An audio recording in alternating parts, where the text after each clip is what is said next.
I'm just weird. I just suck at making friends. I just don't fit in. I would just struggle because when you hear insecurity, you're thinking something that somebody hates about themselves, or that thing where it's just like, don't look at me. But an insecurity is as simple as you're just not secure in something, and you can't run from your insecurities.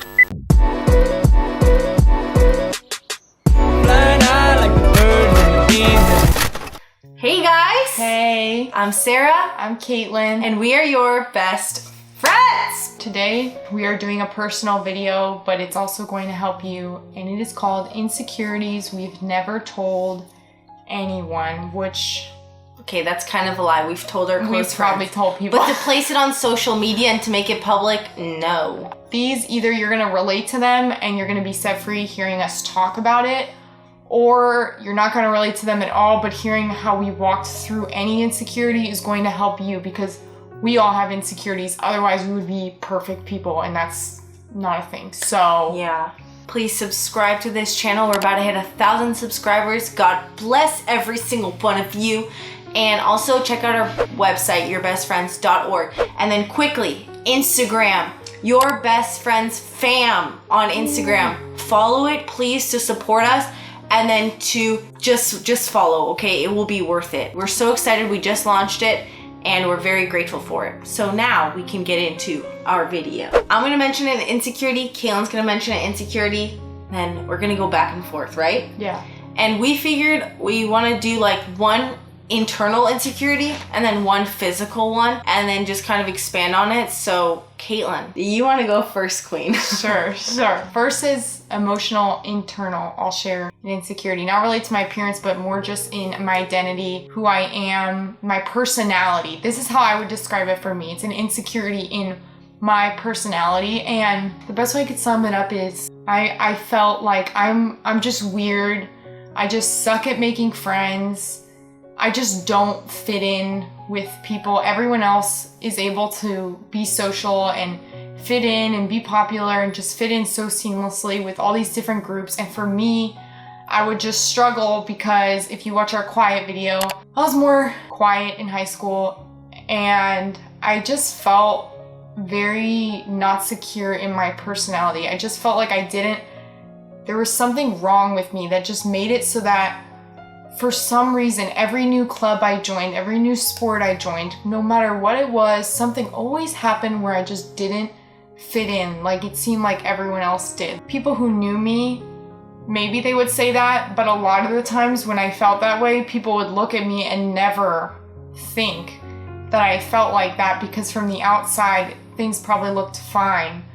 But I just had this deep-rooted insecurity just about who I was and whether or not I was worthy to be a friend, or whether or not I was cool or valuable as a friend. It was just, that's the best way I could sum it up. I guess I can't say much more. If you relate to this, you probably already get what I'm talking about. I realized that practically, I always thought it was just something that was wrong with me, but it wasn't me. And it wasn't anything wrong with the people that I was hanging out with.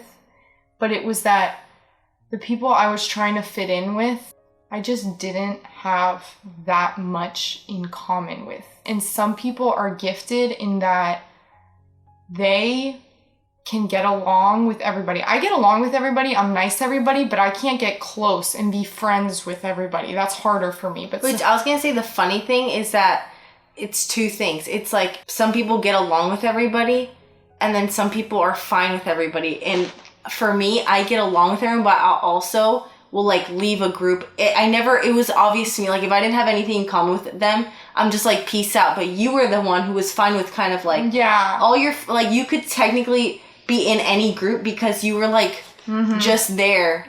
You know what I'm saying? Yeah, like I would. Versus me, it's like if I didn't get along, I'm like, okay, bye. We just don't get along. Yeah, I'll be if anyone wants to be my friend, I'll be friends with any type of personality. Versus you can be. I would have just walked out, and it's like that. It's obvious. I just realized that that's just not my type of personality. I don't become close friends with everybody. That doesn't mean that I'm not nice to people or that I don't love people. It just means that everybody has a different personality. And it's really beautiful when I realized that. And you kind of mentioned this before we started filming about like just holding on. Mm-hmm. And I feel like that is good advice for this insecurity as well. So I'm glad you said that, because how I walked through it, I'll sum it up quickly. I realized who I was, and now I have hindsight, because I look back to all the different groups that I tried to fit into, that I really tried hard to fit into. Like, I remember feeling sad that I would go to a club meeting and no one would talk to me, or sorority lunch and these girls that I was trying to be friends with just wouldn't talk to me. And I look back on those friendships and now I see it, I'm like, I could not see myself being friends with those people now. It's not that there's anything wrong with them, it's just, dang, wait, my personality is actually so, I don't practically have anything in common with them. You don't have much to offer. I don't have much to offer. So if this is your insecurity, just embrace what you have. And hold on until you find a group of people that you Yeah. got stuff in common with. And don't overcomplicate it. That's kind of why people who are desperate for friends, they say never get them, because that sounds harsh and that's not always true, but like it can be true, because you're caring less about the people that you're actually surrounding yourself with, and you're caring more about just having friends, just getting the numbers of having friends. Does that make sense? 100%. So for me, once I stopped focusing on, I want friends in this group or in this club, and more just like, do I vibe with this person? Do I get along? I became so free and realized I'm abundantly blessed with the friends I have, and I'm not weird. I'm just unique, and everyone is. Mm-hmm. So what happened was you became secure in what was going on. And I was going to go, before I started mine, say that all an insecurity is, you see, when you're middle school or high school or whatever, when you hear insecurity, you're thinking something that somebody hates about themselves, or that thing where it's just like, don't look at me. But an insecurity is as simple as you're just not secure in something.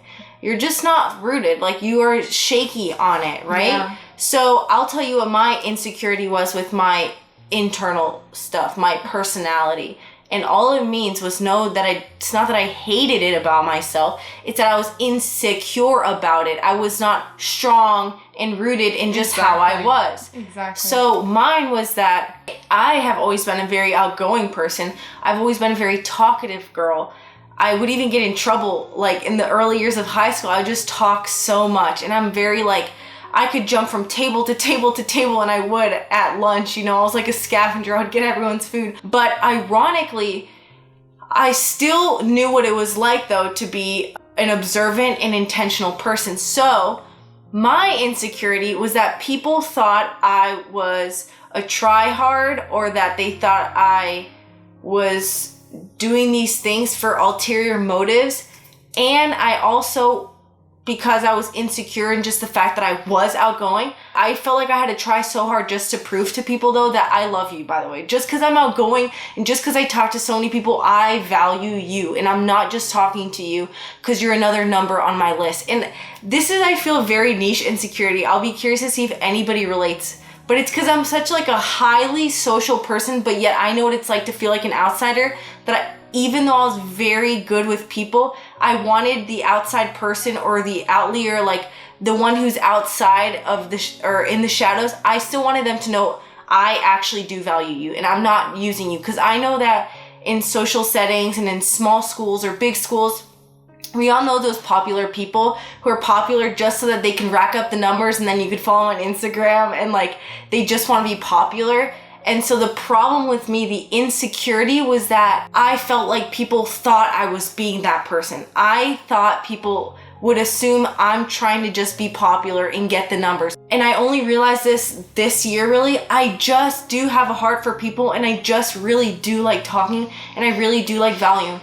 And if I offend some people because I am a very happy and outgoing person, it's worth it if I could show one person, though, the love of being noticed and valued. Yeah. And that's just something that God freed me from this year, was it's worth the risk.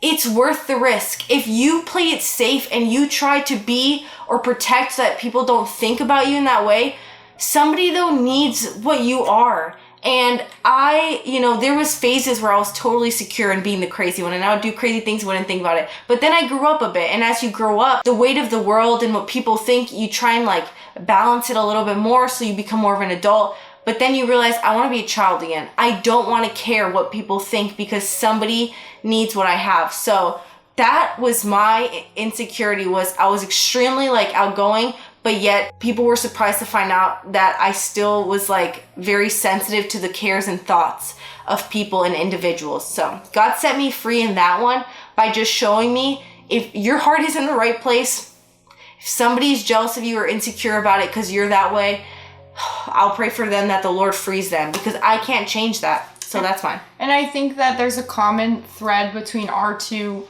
internal insecurities about personalities and stuff, because the answer and how we walk through both of these was not to really change anything about who we are. Like, if I'm insecure about being quiet, the answer actually wasn't to be louder and more outgoing. Sarah's insecure because she is so social and she's the social butterfly and talks to all these people. The answer is not for her to then tone herself which down. Which I did for a few years. Which you did, which also... Thank you. There's a video on that she just did that's amazing. So if you... I bet people will relate. So please watch. So the answer, I just want to sum up to either of these personality insecurities, was never to tone it up or tone it down. Which we tried. Which we both tried and failed. The difference is, and I even felt it with my quiet one, it's like, I'm naturally quiet around people, but I don't want to be quiet around people because I don't want them to think that I'm awkward or weird for being quiet. Well, that's just my personality. I can be kind and courteous to people, but the answer is not for me to literally try to force myself to fit something that I'm not. And in that, people read confidence from you, but we can't change people's perceptions of how they may or may not perceive us. People are analyzers. So the answer is not to change. I just thought that was really cool. Yeah, no, that is the answer. I'm going to do my now physical insecurity, which... I feel like this is the juicier one. Really? What are you physically or insecure about? The way I sum it up is this. I'm going to read it because I didn't really know how to perfectly say it, but I always felt it. Without makeup on, no one notices me. I'm invisible. I look a little ugly / manly / not beautiful. So I had this physical insecurity, which wasn't...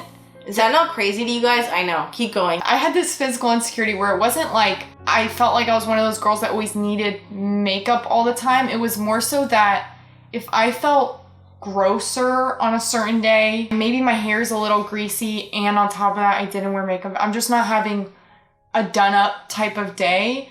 My morning would literally change. My mood would be a little worse off.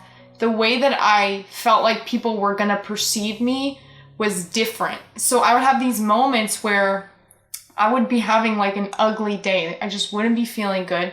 And the solutions were either to go put on makeup and like do my hair and like get nice, or embrace that you were just ugly that day, or just like embrace it. And I remember having these mornings where I would feel this way and I would try to pick out an outfit that would make me feel better. And it would take me an unhealthy amount of time to pick out an outfit, like 45 minutes of pure frustration, like wanting to cry, trying to pick out an outfit that would make me feel better about how I looked.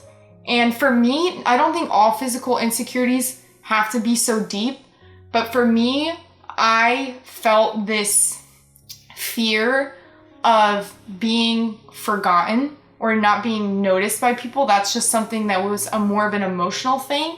So not feeling like I had an appearance that stood out was really kind of what was triggering it. The answer for me was not to reassure myself that I was beautiful, because that was only going to further the internal emotional battle that I was having, which is that people aren't going to care about me or notice me. So for some people, maybe the answer is you're beautiful, you're wonderfully made. For me, it was actually like, I have to take the focus off of myself for a second. If I'm having a morning where I feel ugly and I'm rifling through my closet to pick an outfit, I lately have just been choosing, God, help me pick out an outfit. And I just grab an outfit, and even if it's not an outfit that makes me feel amazing, I just put it on and I go throughout my day, and I remember that it's not what is external about me that is valuable. It is very awesome if God has gifted us and has made us beautiful, But if we put too much weight in how we look, if we value that people might honor us or respect us or pay attention to us more because we look a certain way, our character is not going to reflect that. This verse really helped me so much. 1 Peter 3:3-4.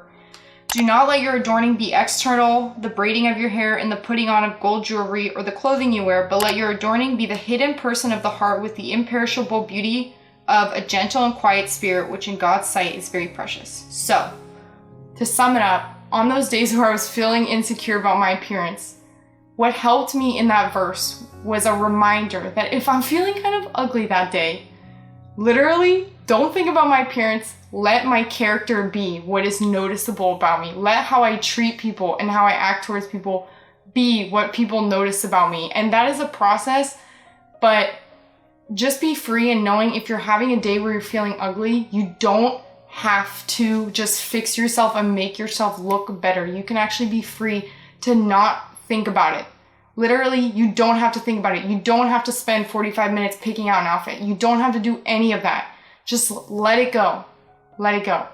So also watch our Dressing Slutty in 2021 video because I talk more about this.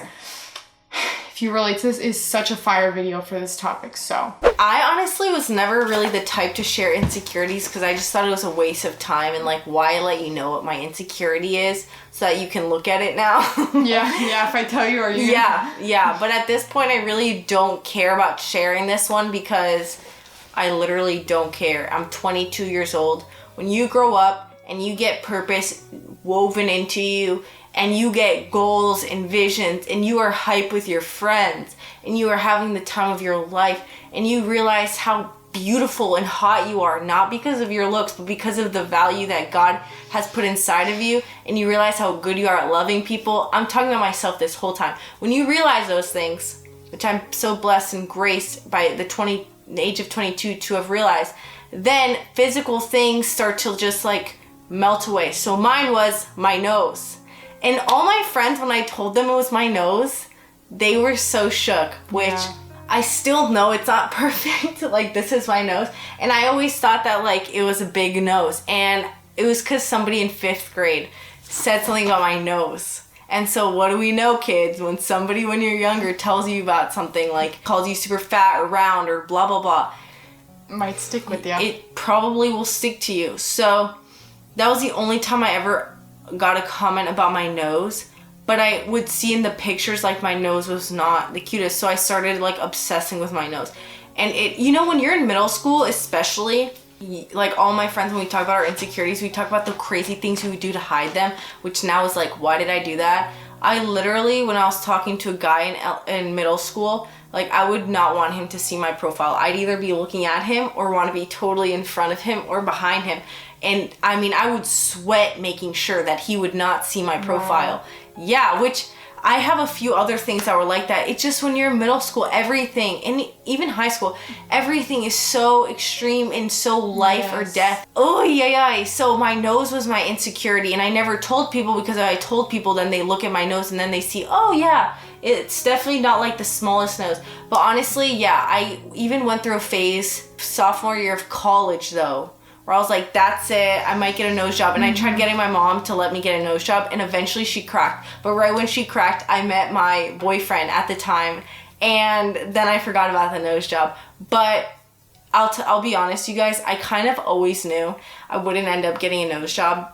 And I know everybody told me the main reason not to, you know it, is they would talk about the risk. Kaitlyn would talk about the risk. Everyone would talk about the risk. It's not worth it. But my personal reason is, I unfortunately, even though I would love to change my nose a little, I always knew though that I would be an influence for kids and for anybody really. And you can't run from your insecurities. No. Like, you can run, but it will always be there. And I don't want to run from my nose thing and get it fixed because there's still a root problem. Like, why is my personality not enough? Yeah. Why is who I am not enough to make me beautiful? Why? Like, that's the ultimate big question above any other physical feature. And of course, some people, bro, like crazy big noses. I say get a nose job if you want a nose job. But like for me though, where it's so subtle and it's like, yes, would I be more perfect if I got it? not worth it for me, because I would love nothing more than for us to deal with the root things instead of the superficial things. Some of you guys just want to deal with the superficial things and not with the root things. Some of you, though, the root is you're just bored. You have too much time on your hands. You don't know your purpose. You don't know who you are. But that's the root, and you just right now, though, want to make your face look pretty, or you want to get a better body, or you want to have a boyfriend or a girlfriend, and that's just like the tip of the iceberg. But we got this whole buttload of insecurities, doubts, fear, and pain that you're trying to run from by fixing these things. If I got a nose job, that would still not fix some things for me. So I don't want to run from that. So yeah, I always knew, unfortunately, I wouldn't get the nose job, because I'm not just living for myself. I'm living for my family members, for my friends, for the young people watching. But honestly, it's a big one for me to share the nose job, only because I don't want you guys to think about my nose when you watch the videos. But at the same time, I really don't care anymore. So that was my physical one. Yeah, and we really can't run from it. That's, I feel like, a good sum up for physical insecurities, because for me, if I'm feeling ugly, my running from it is like putting on makeup and like making myself feel cute. That's why I want them to watch the Dressing Slutty in 2021 video, because I feel like the question, it's like, why is it that just who I am isn't not enough? Like, why not? And I feel like maybe that's different for everybody, but it really should be enough. Yeah, it is enough. It is enough, and it should be enough for you in your heart. So if you're fighting insecurities, hold on. Yeah, just hold on. That's the biggest thing, is like, these things we're sharing are good answers and stuff, but the main thing we did is just hold on and kept on chugging until you get little breakthrough here, little practice here, little breakthrough here, you know, like owning it here, but then failing and continuing. Just hold on. Yeah, it's a process. So comment down below if you related to any of our insecurities. Maybe we can talk about it. And thanks, guys. Yeah, thank you for watching, you guys. We love you so very much. Please subscribe to this channel, and we will see you in the next video. Bye.